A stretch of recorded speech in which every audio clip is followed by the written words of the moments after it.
बिल्कुल बना sports facilities के अनुसार था, पर इस समय नेहरू कहीं ना कहीं उसमें जो बाज़ार की खरीदारी है वो फीकी पड़ रही है। मैं ये मानता हूँ कि कई क्षेत्रों में जो है और काम करने की ज़रूरत है।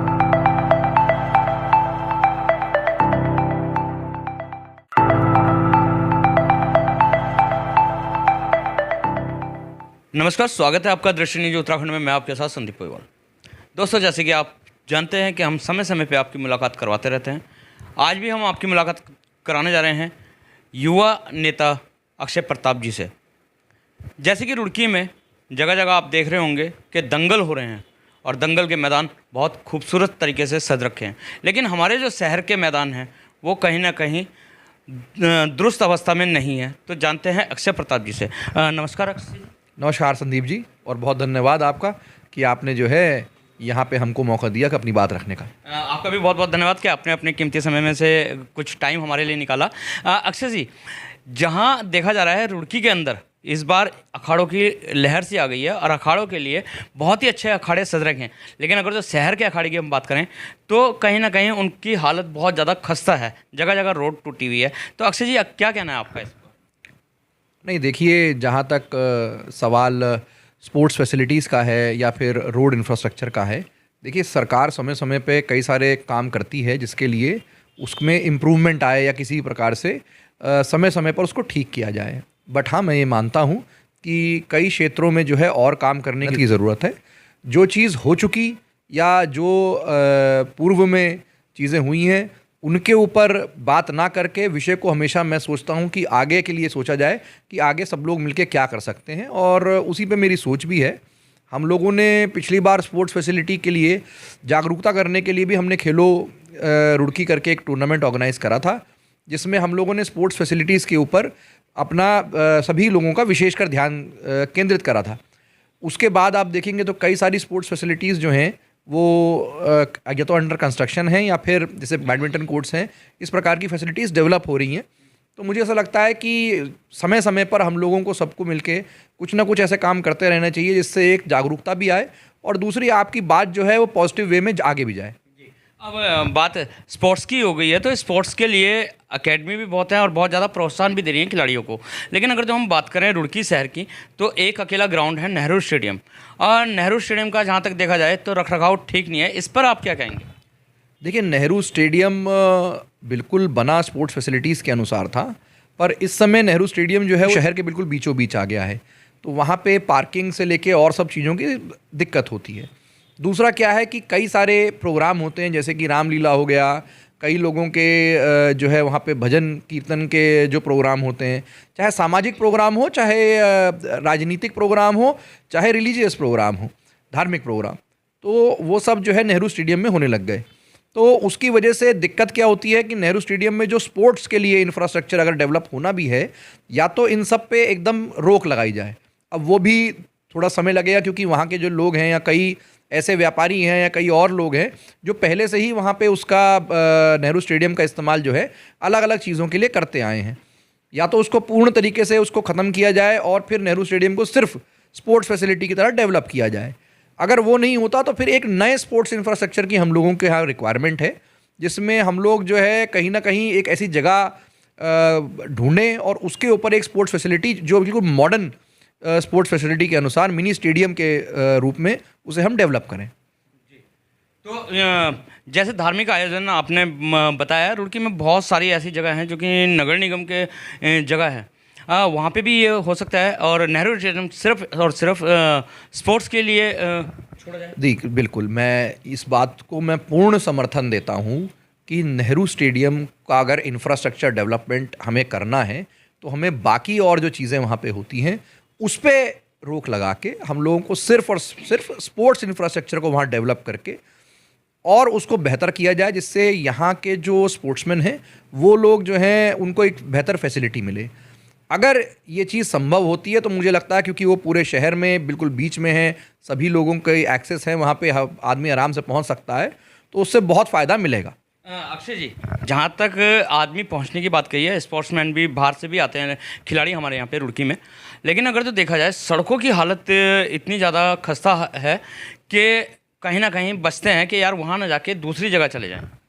संदीप जी, आप अगर ये विषय 1 महीने पहले लेके आते तो उस समय कई सड़कों पे जो है गड्ढों का और ये इस प्रकार के इश्यूज़ आ रहे थे। अभी पिछले कुछ 10-15 दिनों में आप देखेंगे तो गड्ढों का भराव जहाँ जहाँ पे है वहाँ पे उसको पूर्ण तरीके से किया गया है।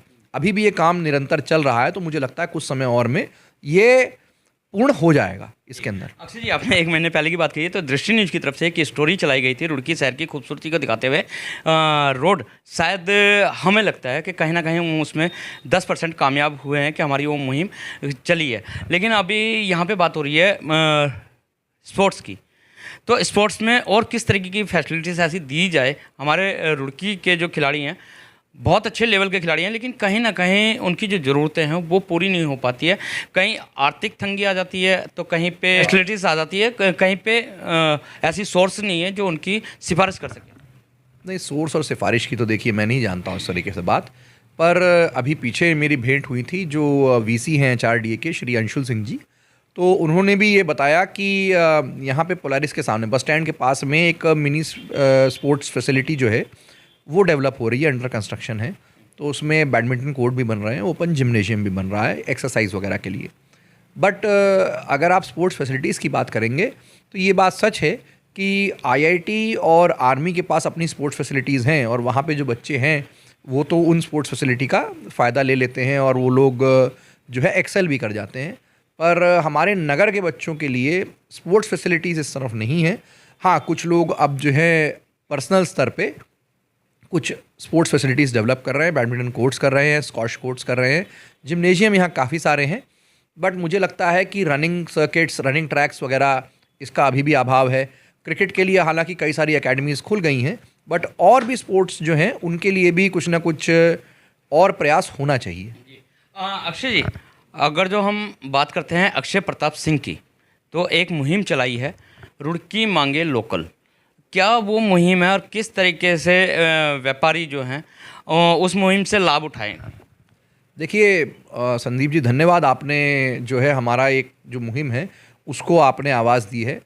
हमने रुड़की मांगे लोकल करके एक मुहिम इसलिए चलाई क्योंकि पिछले कई वर्षों से हमारे कई सारे मेरे मित्र हैं यहाँ पे, क्योंकि अब व्यापार में आ गए हैं और मेरे साथ पढ़े जो लोग थे, तो वो लोग ये कहते थे कि यार कुछ इसके ऊपर करा जाए, क्योंकि हम लोग का जो बाज़ार है वो कहीं ना कहीं उसमें जो बाज़ार की ख़रीदारी है वो फीकी पड़ रही है और लोग जो हैं वो ज़्यादातर ऑनलाइन की तरफ जा रहे हैं। तो ये ऑनलाइन पे बैन लगा दिया जाए। तो मैं ये सोचता हूँ कि देखिए, ऑनलाइन पे बैन लगाना संभव नहीं है, और जो लोग ऑनलाइन पे बिज़नेस कर रहे हैं उन लोगों के पास भी एक प्लेटफॉर्म है, तो वो अपने प्लेटफॉर्म के तौर पे कर रहे हैं। लोगों की एक हैबिट बन गई है, कन्वीनियंस उन्हें मिल रही है ऑनलाइन ख़रीदारी में कई सारी। ऐसा हम क्या कर सकते हैं कि ऑफलाइन भी जो लोग अपनी जिम्मेदारी समझ के ऑफलाइन में भी बाइंग करें। तो जब ये त्यौहार का समय आया, तो त्यौहार के समय में मैं ये मानता हूँ सभी लोग जो है दीपावली के समय में बहुत सारी खरीदारी के लिए निकलते हैं बाहर। उसी को हमने एक बेस पॉइंट बना के हमने कहा लोगों को हम और प्रेरित करते हैं। तो रुड़की मांगे लोकल हमने इसलिए करा कि ये कोई ऑफलाइन वर्सेस ऑनलाइन की डिबेट नहीं है। आपका जो लोकल इकोसिस्टम है, जो आपका शहर है, आपके शहर के व्यापारी हैं, आपके साथी हैं, चाहे कोई भी प्रोग्राम हो, हर चीज़ में बढ़ चढ़ कर हिस्सा लेते हैं। तो हम लोगों की भी एक जिम्मेदारी बनती है कि जो रुड़की का लोकल इंफ्रास्ट्रक्चर है, इकोसिस्टम है, उसको हम स्ट्रेंथन करें। तो इसलिए कुछ ना कुछ खरीदारी आप लोग बाज़ार से जाके करें। और मैं धन्यवाद देता हूँ अपने सभी व्यापारी भाइयों का, उन्होंने बहुत इसको पॉजिटिवली भी लिया। रुड़की की जो हमारी आम जनता है उसमें भी कई लोगों का हमको बहुत अच्छा फीडबैक आया। अभी क्योंकि हमारी एक शुरुआत है, कम समय मिला है हमें एक बात करने का, तो अब इसको आगे और कितना बड़ा रूप हम दे सकते हैं उसके लिए अब हम लोग प्लानिंग कर रहे हैं।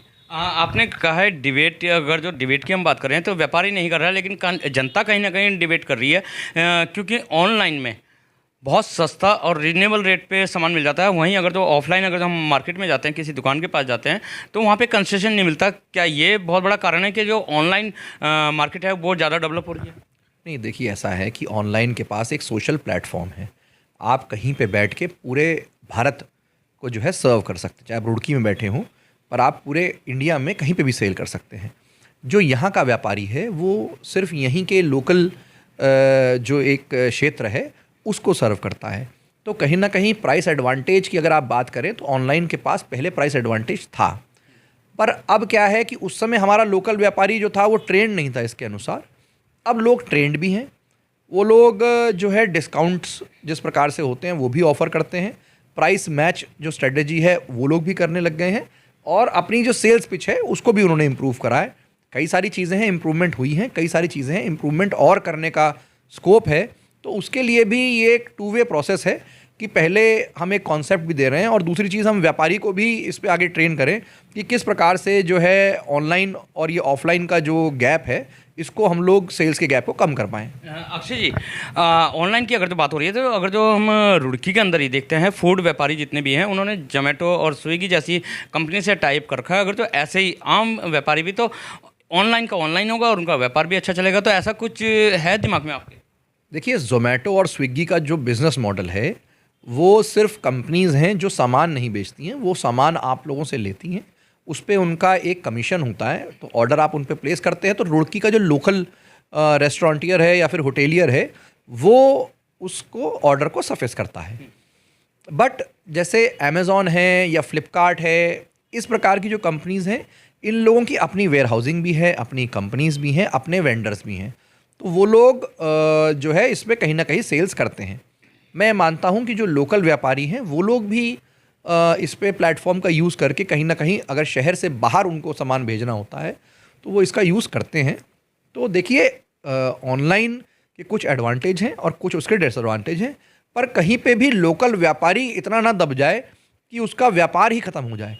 तो इसके लिए थोड़ा सा हम लोगों को ये लगता है कि जो भी लोकल इकोसिस्टम की स्ट्रेंथनिंग हो सकती है उसकी पहल अपनी तरफ से करनी चाहिए। उसके रिजल्ट कितने होंगे, कैसे होंगे, ये तो समय के साथ पता चलेगा, पर आज के तौर पे हम क्या कर सकते हैं उसका हमने एक एग्जाम्पल दिया है। अक्षय जी, अभी जैसे आपने पहल करी है और आप कोई जनप्रतिनिधि भी नहीं है, अगर तो देखा जाए तो रुड़की में जनप्रतिनिधि हैं वो अपनी जनता को, क्योंकि जनप्रतिनिधि एक राजा होता है और राजा अपनी प्रजा को खुश करने के लिए तरह तरह की स्कीम वगैरह ला सकते हैं, लेकिन रुड़की के अंदर इस तरीके से देखा ही नहीं जाता कि जनप्रतिनिधि एक्टिव हैं। इस पर क्या कहना है आपका? देखिए संदीप भाई, पहली बात तो जनप्रतिनिधि राजा नहीं होता, सेवक होता है। राजा कोई नहीं होता, ये तो जो जनप्रतिनिधि है। राजतंत्र तो चले गया, लेकिन हमारा कहने का मतलब है कि जनप्रतिनिधि एक मुख्य आदमी होता है और जनता उनको एक राजा की दृष्टि से देखती है। हाँ, नहीं जनता देखती होगी, पर खैर जनप्रतिनिधि का काम जो है वो सेवक का काम होता है। उनका काम होता है कि जो भी उनके सामने किसी भी प्रकार का विषय लाया जाए उस विषय को वो पूर्ण तरीके से उसका सॉल्यूशन निकालें जितनी उनकी क्षमता है।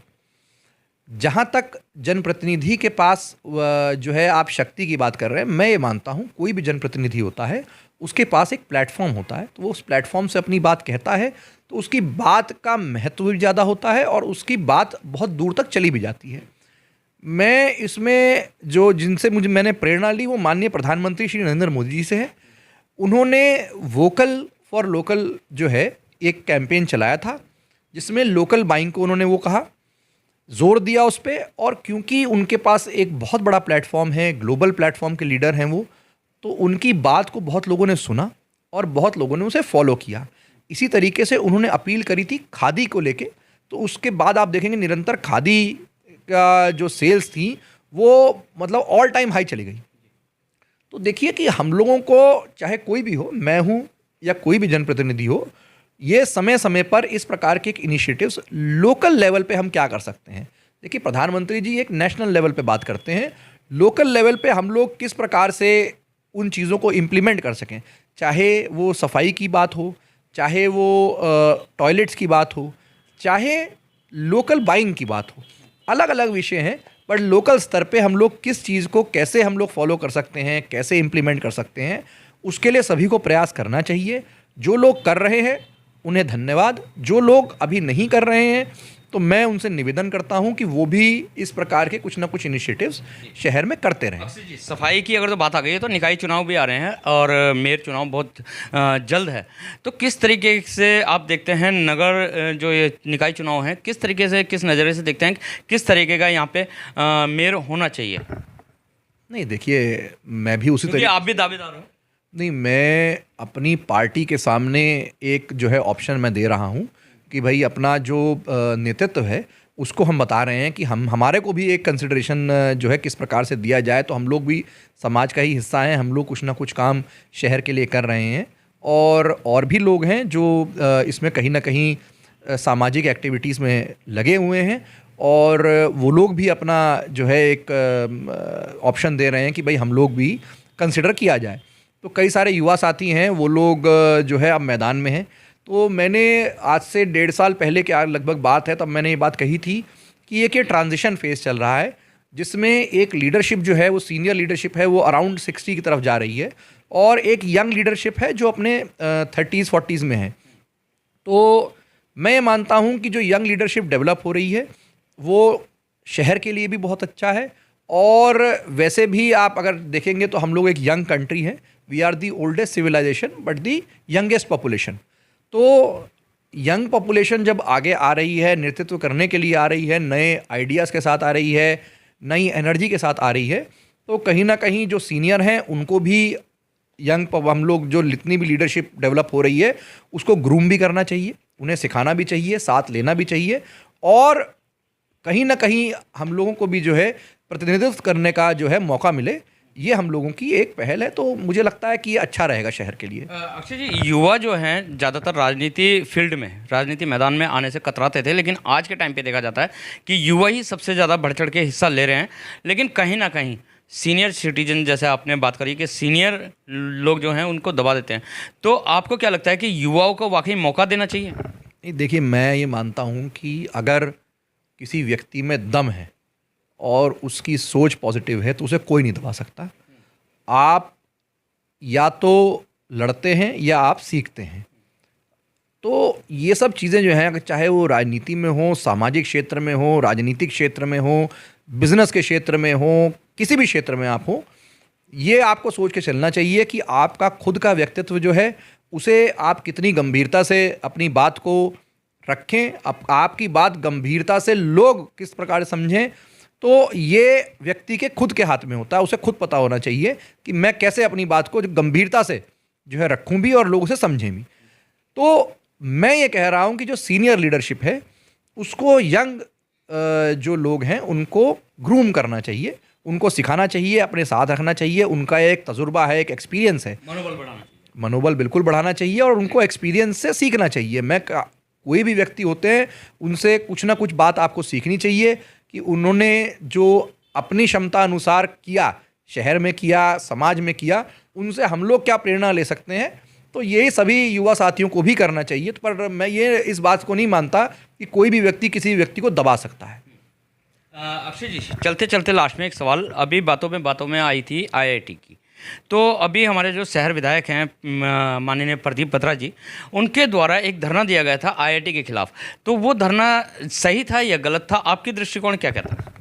देखिए, आईआईटी एक सेंट्रल ऑर्गेनाइजेशन है, पर रुड़की शहर और रुड़की यूनिवर्सिटी जो पहले थी और अब आईआईटी हो गया है, इसके बीच में एक हमेशा से इस प्रकार का एक समन्वय भी रहा है, एक पॉजिटिव ब्लेंडिंग भी रही है कि हम लोगों ने कभी ये नहीं सोचा कि रुड़की यूनिवर्सिटी शहर से अलग है, और यूनिवर्सिटी के भी लोग, चाहे वो सीनियर्स हों, जूनियर्स हों, अब जो लोग पढ़ा रहे हैं, पहले जो लोग पढ़ा के, तो वो एक कहते हैं ना कि एक परिवार की तरह यहाँ पे रुड़की यूनिवर्सिटी और रुड़की नगर इस प्रकार से रहा। अब आईआईटी होने के बाद जो है, क्योंकि एक सेंट्रल एजेंसी, एक सेंट्रल यूनिवर्सिटी बन के यहाँ पे अब हो गई है, तो उनके कुछ रूल्स और रेगुलेशंस है। पर मैं ये मानता हूँ कि कोई भी रूल और रेगुलेशन जो है उसमें कुछ ना कुछ कंसिडरेशन सीनियर सिटीजन्स के लिए होना चाहिए। तो पहले तो रुड़की यूनिवर्सिटी के अंदर हम लोग स्पोर्ट्स फैसिलिटी भी इस्तेमाल कर लेते थे, पर अब वो संभव नहीं रहा। बट कई सारे ऐसे लोग हैं, सीनियर सिटीजन्स हैं, जो आसपास के यहाँ क्षेत्र में रहते हैं, वो आईआईटी में उनकी एक आदत है, शुरुआत से घूमने जाते हैं, टहलने के लिए जाते हैं, और कुछ टाइमिंग्स, अगर आईआईटी से मेरा भी निवेदन है आईआईटी के जो भी मैनेजमेंट है उनसे, कि भाई अगर सीनियर सिटीजन्स को आप कंसिडरेशन दें तो वो एक शहर के लिए हेल्दी इन्वायरमेंट बनाने में भी कामयाब होगा, और हम लोगों का जो आपसी प्रेम है, एक परिवार की तरह जो रहते हैं, उसमें किसी भी प्रकार का और कोई जो है उसमें मतलब डिटोरिएट नहीं होगा रिलेशन। तो इसमें आईआईटी को भी थोड़ा सा कंसिडरेशन करना चाहिए, मेरा भी ये विचार है। बहुत बहुत धन्यवाद हमारे साथ जुड़ने के लिए। तो ये थे हमारे साथ अक्षय प्रताप सिंह, जिन्होंने बताया है कि युवाओं को जो सीनियर लीडरशिप है, युवाओं को सिखाना चाहिए और युवाओं को भी आगे बढ़ाना चाहिए, क्योंकि युवा बढ़ेगा तो कहीं ना कहीं देश भी बढ़ेगा। तो इसी के साथ बने रहिए दृष्टि न्यूज़ में, मिलवाते रहेंगे इसी तरीके के खास शख्सों के साथ। जब तक के लिए दीजिए इजाज़त। जय हिंद, जय भारत, जय उत्तराखंड।